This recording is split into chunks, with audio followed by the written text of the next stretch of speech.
All right, everybody. Here we go again. Concert Stories Part 3. I figure, always powered by coffee each and every time. I thought I would go off and just do another segment. You guys seem to really be liking this, so all right, here we go. I know I've been long-winded. We left off at 2003 with the Molly Hatchet concert.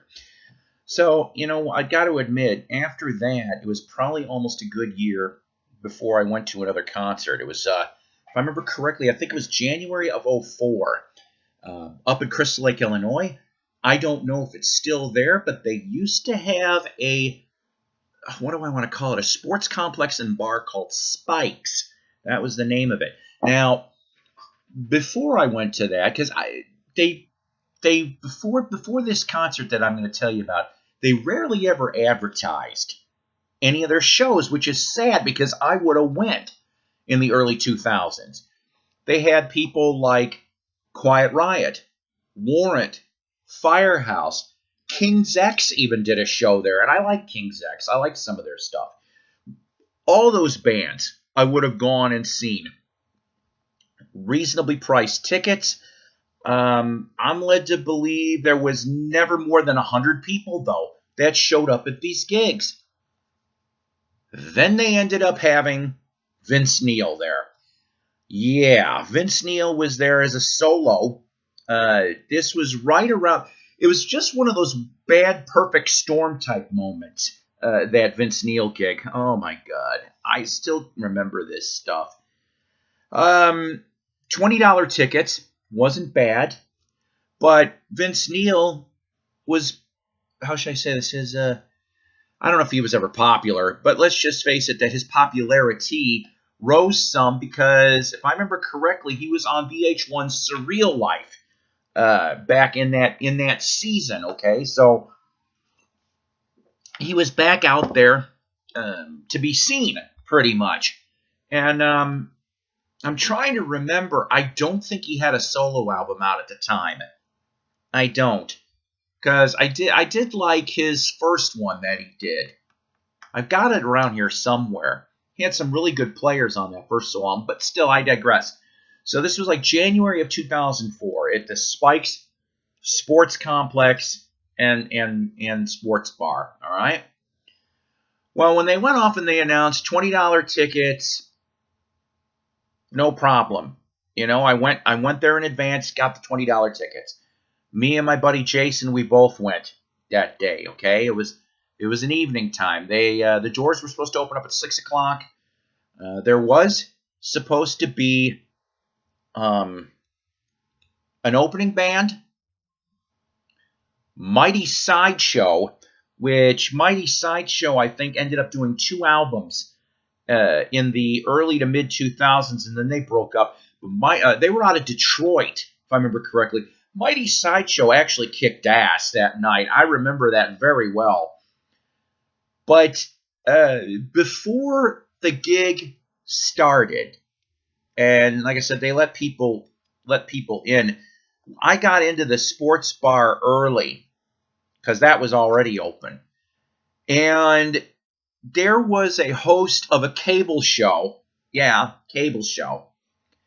Psycho. Now, that's not how I got Psycho's Platters. I had that for years. But Psycho. Mike Preston and Company. He's a stand-up comedian out of Chicago area. Lives in Northwest Illinois. I actually followed some of those episodes of Psycho. If you don't know what I'm talking about, go see him on YouTube. I think you actually would get a kick out of it. He does a lot of interviews and such. So the thing is I knew he was there, and I opened my big mouth. And so he's like, hey, he goes, you want to get interviewed? Because he was filming a show for Vince Neil and the concert and fan reaction and stuff like that. If I thought faster, I probably would have been allowed on that tour bus, and it would have saved me a lot of grief, honestly. But I was in the moment. I got interviewed. I actually have that whole episode on tape. I don't know if Mike Preston does. I was maybe planning on sharing it eventually when I can convert it to DVD. But that was a 2004 appearance. Now, I went back and mentioned on that one that I actually was planning on trying to go on public access cable and have a live. Well, it would be recorded, but at that time a live music show of a lot of local and regional bands. But unfortunately, that didn't come to pass. Too many problems. But so we get ourselves there. You know, they let the doors open. I knew somebody that worked part-time security in that thing, and the thing is that we were seriously 10 feet from the stage, if you could call it a stage. 10 feet from it, though, so we had really good seats. Well, it was all standing. There was no seats. So I'm like, okay, well, the thing is that they did have beer, like the portable beer things. Okay, you know what I'm talking about if you've done the outdoor stuff or carnivals or stuff. So they had the portable beer things behind us in the complex. But during the time of that concert, and I thought this was real dumb because I saw people walking in and out into the sports bar and back out into the show, and there was nobody watching. There was nobody watching. But what I'm saying is you got beer mixed with hard liquor. When you've got an enclosed, they were only supposed to sell 1,000 tickets. Yeah, right. 1,000 tickets at $20 a pop. Somebody got greedy. I don't know if it was the venue. I don't know if it was Vince. Whatever. Okay, I'm not throwing names out because I don't know all of the situation, but I can tell you what happened next. Remember, I told you that there was a local band, then there was Mighty Sideshow, and there was supposed to be Vince Neil. They added another opener in between the local and the Mighty Sideshow, and they didn't bother to tell anybody. To top that off, minimum, which I don't understand, it took almost between 30 and 45 minutes to change the instrument sets for the next band. And I'm going, oh my God, this thing is, because they didn't start the music till 7.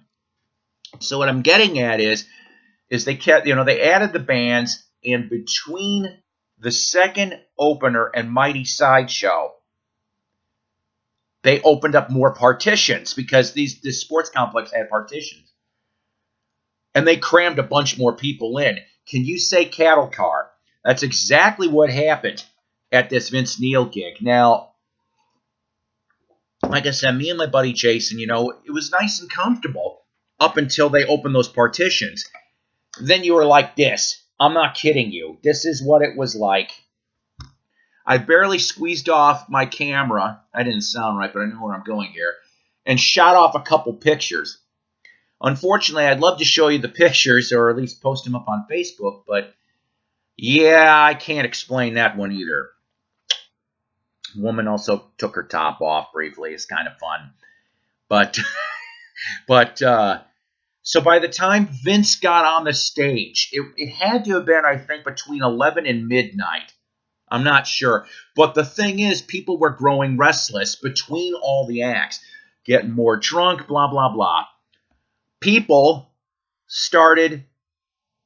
There was a crazy guy, for sure. He kept cutting in front of us and his girlfriend. The girlfriend wasn't drunk, but he was.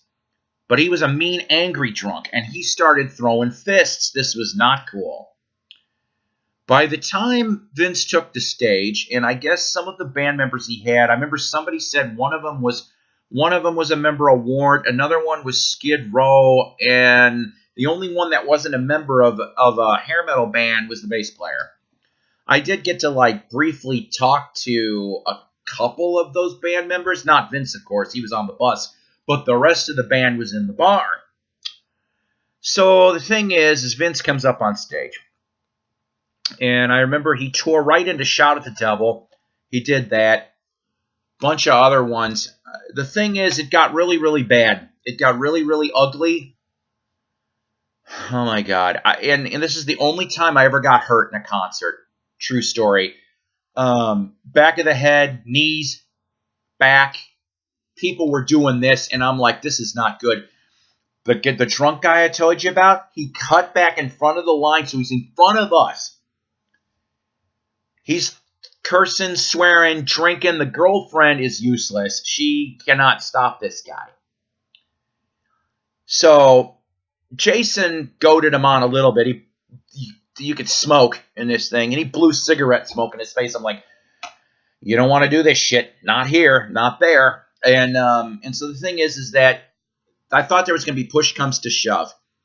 The song that kicks in is Kickstart My Heart.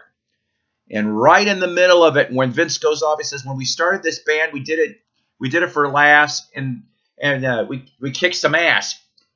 And he stops, and I yelled out, there's ass kicking down here now. I said, look, Vince.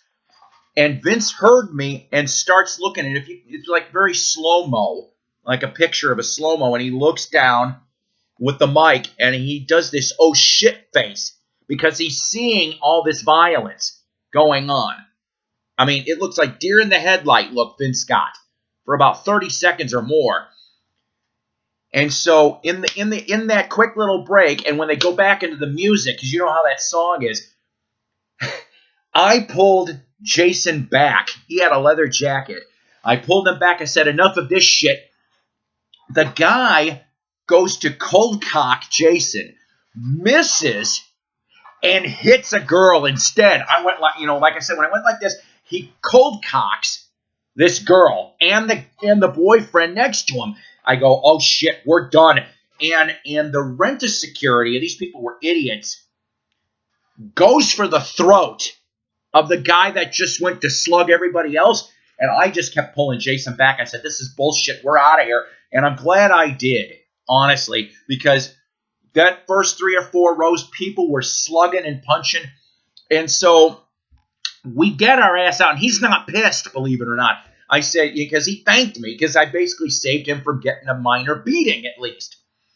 And so I'm like, you know what? I said, fuck this shit. We'll go get something to eat. And on our way out, I see the rent-a-car, the part-time security guy running the desk, and he goes, are you enjoying the show? And I said, oh, hell no. I said, you don't know what's going on up there because you're back here yapping with the girls that are coming in. So we get out there, all right? We go to leave. It's wintertime. It's chilly. I'm not kidding you. Like it was a scene in a movie. 1, 2, 3, 4, 5, 6, 7. 7 Crystal Lake police cars all line up in park. We opened up the door. We're like, officers, all the crap is at the front of the stage. People are getting punched, hit. We leaving. We're done. He says, thanks for the info. So I see the episode that Mike Preston and the Psychobabble did later. The crazy a-hole got it good. The cops got him, pinned him down to the floor. The useless girlfriend's crying, and the dude's cuffed, and he's still trying to go after the cops. Now, here's the goof part. 1 serious injury happened at that concert. 1. You want to hear what it was? Oh, my God. I still can't believe it. If I can laugh about it now, but back then I couldn't. The drummer throws out the stick at the end of the night, gets somebody in the damn eye. That's the serious injury right there. The dude ends up having to go to an ER, I guess, and file the claim and whatever.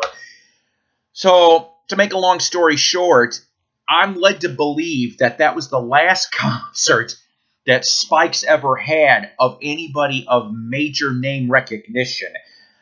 I'm surprised they didn't lose their liquor license. I'm surprised, I think they had to cut a deal somehow. That's my guess. And I think I went back like once after that for some little itty-bitty piss-ass band that I happen to know. But that's the Vince Neil story. The only concert that I ended up getting hurt. Hey, did something like that happen to you? Tell me in the comments. I'd love to know. And you know what? There'll be more parts of these concert stories. I'm glad you guys are enjoying them. Take care. God bless. Rock on. And I'll see you the next time.